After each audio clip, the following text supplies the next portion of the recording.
네, 고성국 칼럼입니다. 유사시 대비해서 자유파 유튜브 연합을 좀 정비해야 되겠다는 저의 각오를 말씀드리고 싶습니다.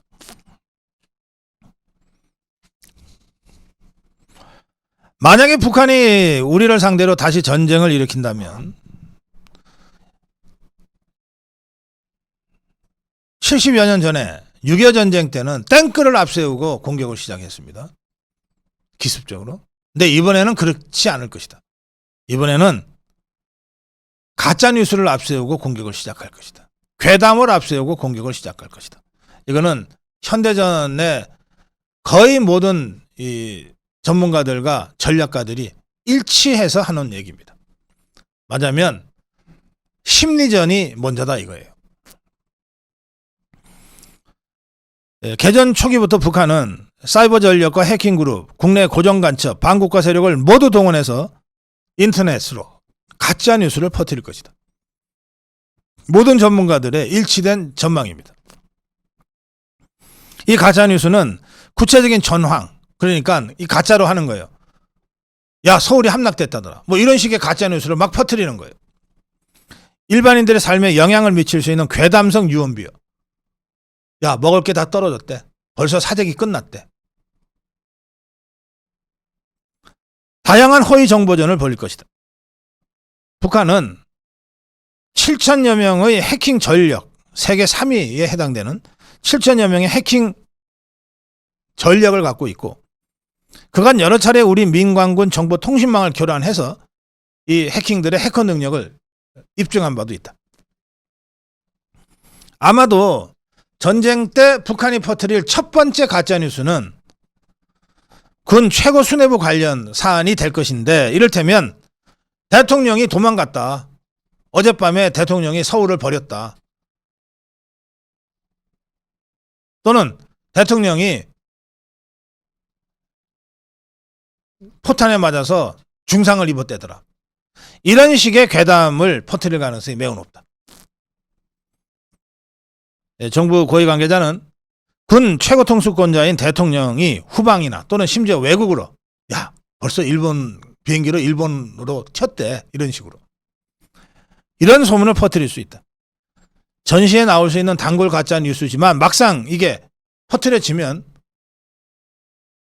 전황에 심각한 부정적 영향을 미칠 수 있다. 그거 거짓말이라고 입증하려면 대통령이 계속 전방 다녀야 돼요. 그렇게 해서 영상을 찍어서 퍼뜨려야 되는데, 에이, 저거 AI로 만든 가짜뉴스라고 역공격을 또 받을 수가 있어요. 지금도 인터넷에 대통령 탄핵을 아무렇지도 않게 언급하는 준 전시 상황인데, 진짜 전쟁이 나면 가짜뉴스가 엄청나게 위험해질 것이다. AI 기반의 이미지 합성 기술 딥페이크까지 활용된다면 혼란이 가중될 것이다. 대통령의 항복선언, 대통령의 도주 뉴스, 이런 가짜 영상까지 만들어서 유포될 수 있다. 전방 지역에서 뭐 몇 사단이 전멸했다더라. 몇 사단이 통째 항복했다더라. 미군이 철수하기 위해서 뭐 부산의 항공모함, 뭐 이 철수 병력을 싣고 갈 수송선, 이런 것들이 뭐 10대 이상 도착했다더라. 막 이런 식이에요. 군의 사기에 영향을 미쳐서 전체적으로 전황을 흔들 수 있는 가짜 뉴스가 수도 없이 유포될 것이다. 이렇게 해서 북한은 시민의 공포와 불안을 조장하고, 이렇게 해서 혼란이 생기는 틈을 타서 자기들이 심어놓은 고정 간첩을 몇 명만 지령해서 총기 탈취하고 반란 일으킨다면 그야말로 심각한 혼란에 대한민국이 빠져들게 될 것이다.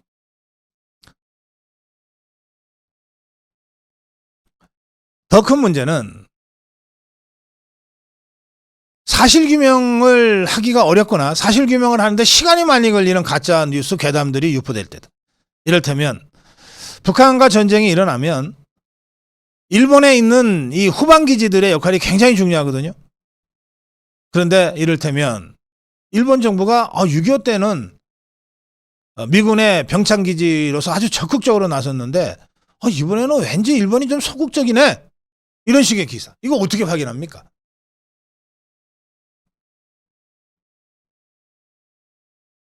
또 러시아나 소련에서 대규모 군대가 지금 북한 지역으로 들어왔다.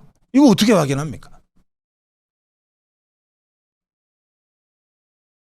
네, 전문가들은 이 같은 다양한 북한발 가짜뉴스에 대응하기 위해 정부와 지자체의 유기적 체계 구축이 필요하다는 것을 강조하고 있습니다.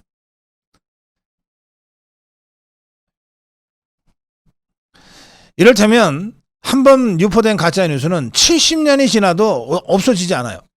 보세요. 6.25 전쟁 때 3일 만에 서울이 함락됐어요. 이승만 대통령이 라디오 방송을 통해서 서울은 안전하니까 생업에 종사하라고 당부하고서 혼자 몰래 한강다리를 넘어서 도망을 가고 한강다리를 폭파했다. 그래서 엄청나게 많은 사람들이 죽었다. 이게 지난 70년 동안 6.25 전쟁 얘기할 때마다 끊임없이 얘기되던 가짜뉴스 괴담입니다. 실제로 이 문제를 조사한 수많은 연구자들은 모두 근거가 없다. 이승만 대통령이 우선 그런 방송을 한 적이 없다. 한강교 폭파도 전적으로 군사적 판단에 의해서 이루어졌다.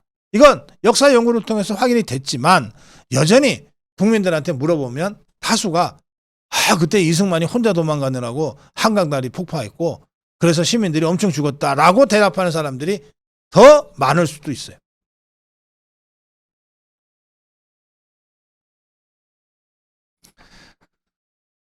군은 이번에 을지 프리덤 쉴드 훈련을 하면서 이런 식의 가짜뉴스가 유포될 때 대비한 범정부 차원의 대책을 사상 최초로 논의했습니다. 전시에 허위 정보가 확산될 경우 이를 어떻게 차단하고 어떻게 정확하게 팩트를 전달해서 국민들을 안심시킬 거냐에 대한 범정부적 협조 체계 구축이 시작된 겁니다. 국방부는 지난 20일 전시 허위 정보 대응 방안 관련 유관기관 협조회의를 진행했는데 이 회의에 국가정보원, 외교부, 통일부, 행안부, 문체부, 방통위, 합동참모본부, 주한미군사령부가 참석했어요. 이 정도 모여야 북괴가 뿌리는 가짜 뉴스 괴담에 대응할 수 있게 되는 거예요. 그만큼 온라인 전장이 적의 미사일 폭탄이 터지는 진짜 실전 전장만큼이나 중요해졌다는 겁니다. 지난달에 윤석열 대통령이 하와이에 있는 인태 사령부를 방문했을 때 세뮤얼 퍼파로 인태 사령관이 제일 먼저 꺼낸 주제, 대통령한테 제일 먼저 한 얘기가 가짜뉴스와의 전쟁이었습니다. 미군은 당시에 브리핑에서 세계 각 지역에서 어떤 식의 허위정보 유포전이 벌어지고 있고 이것을 어떻게 대응하는 것이 효과적인지를 상세히 설명했다는 겁니다. 그때의 그 경험이 도움이 됐을 거예요. 윤석열 대통령은 을지국무회의에서 지난 19일 전쟁의 양상이 정규전, 비정규전, 사이버전은 물론 가짜뉴스를 활용한 여론전과 심리전이 혼합된 하이브리드 형태로 진행되고 있다. 군과 민간의 역량을 모으는 국가 총력전 태세를 갖춰야 한다. 이렇게 지시한 것도 다 같은 맥락이라는 겁니다.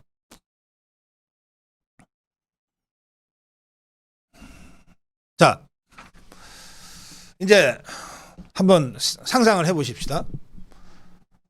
전쟁은 늘 북한이 기습하는 거예요. 전쟁이 터졌어요.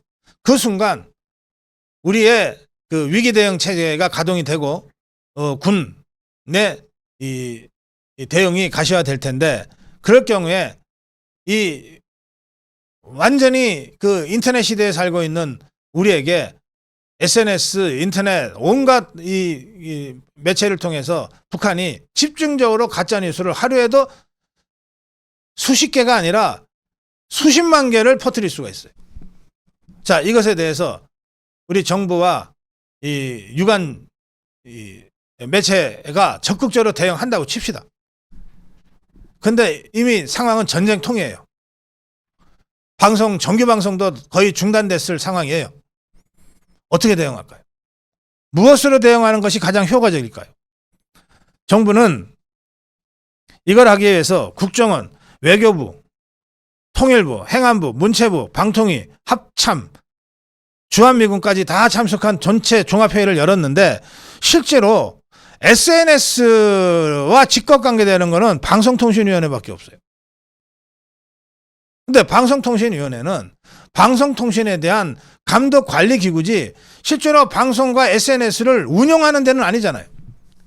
그럼 무슨 얘기가 됩니까? 결국은 SNS의 주체, 우리 유튜브들밖에 없다는 거예요. 그런데 우리 자유파 유튜브, 저 좌파 유튜브들은 북한의 심리전에 편승해서 온갖 괴담들을 퍼뜨릴 거예요. 이것에 대응해서 자유파 유튜브들이 목숨 걸고 전쟁에 나왔을 수밖에 없어요. 우리 자유파 유튜브들이 전국에 없는 곳이 없잖아요. 이를테면 전장에서 종북 주사파들이 또 북한이 야 파죽지세로 밀고 내려갔다 마침내 의정부 함락했다 이렇게 가짜뉴스 퍼뜨릴 때 의정부에 있는 자유파 유튜버 한 명이 의정부 시내를 비치면서 거짓말하지 마라 지금 여기가 의정부다 몇 월 며칠 몇 시다 지금 시각 얼마다 자 의정부 시민 지금 여기 있다 라고 생방송을 해주면 이 유튜브의 생방송 하나가 저쪽의 모든 심리전과 괴담 가짜뉴스와 싸워 이길 수 있는 힘이 되는 거예요. 이게 지상파 정편이 가능하냐 말이에요. 이게 신문기자가 가능하냐 말이에요. 하루 늦지 신문기자가 아무리 취재를 열심히 해도 목숨 걸고 그리고 신문인들 제대로 배포되겠으며 지상파 정편인들 제대로 방송 시스템이 살아있겠냐 말이에요. 그 정도 상황이 되면 결국 저쪽에 수많은 가짜뉴스 괴담에 맞서서 바로 그 현장에서 이것이 가짜뉴스다 이것이 괴담이다라고 맞대응할 수 있는 것은 우리 자유파 유튜브밖에 없다는 거예요. 현실적으로.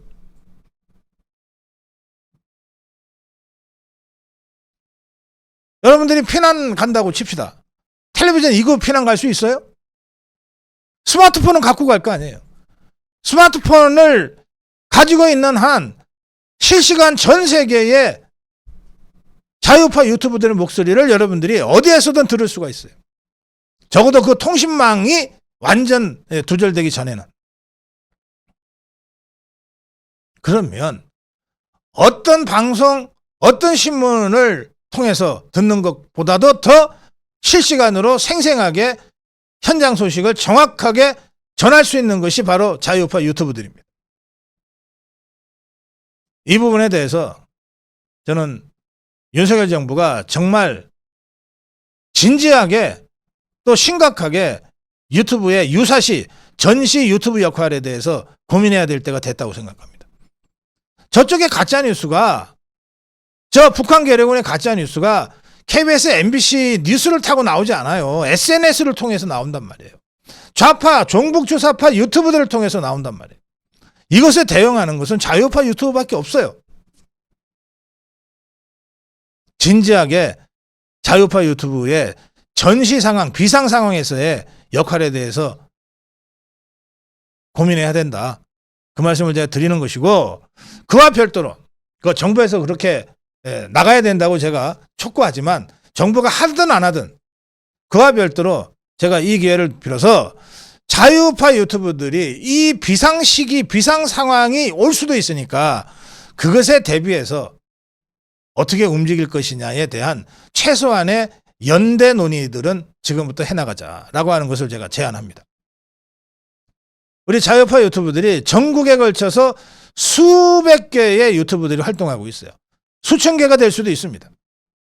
이들이 함께 할 수 있는 가장 느슨하지만 함께 할 수 있는 최소한의 틀만 만들어져 있다면 바로 그곳에서 자유파의 목소리, 자유의 목소리를 유튜브 연계를 통해서 전 세계로 알리고 전 국민에게 알릴 수 있어요. 이것만큼 저 북한과 종북주사파의 가짜뉴스 괴담에 효과적으로 실시간으로 대응할 수 있는 시스템이 현재로서는 없어요. 이 문제에 관해서 정부와 우리 자유파 유튜브들 모두가 다 진지하게 고민을 시작하는 그리고 최소한의 틀을 구축해내는 그런 작업을 함께 해나가실 것을 제가 간절하게 호소합니다. 고성국 칼럼이었습니다.